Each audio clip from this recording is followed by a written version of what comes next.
İlk dəfə düşmənçilik, ədavət xəttini, cəbhəsini iblis yaratdı.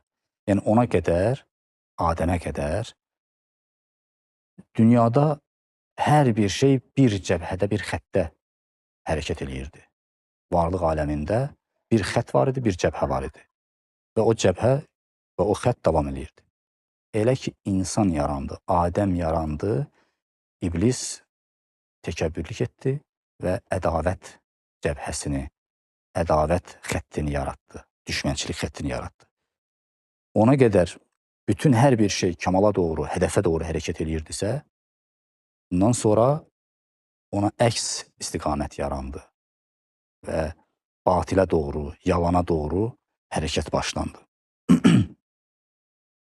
Quran buyurur ki, fəsəcədu, yəni mələklər hamısı səcdə etdilər. İllə iblisə, iblisdən başqa. Təkəbbürlük etdi, boyun qaçırdı.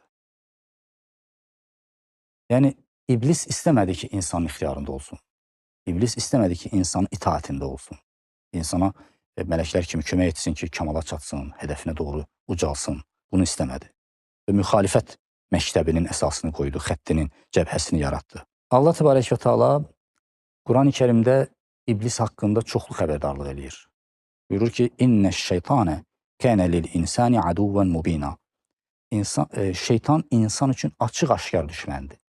Yəni, bundan aşkar bir düşmən yoxdur da, öz düşmənçiliyini elan etmiş, cəbhəsini yaratmış, ordusunu yaratmış və sənə hücum eləyən bir düşməndir. Bundan müğayət ol. Digər ayədə buyurur ki, İnnəş-şeytanə ləkum aduvvun fəttəxizuhu aduvva. Şeytan sizə düşməndir, siz də onu düşmən seçin. Yəni, siz də düşmənçilik eləyin.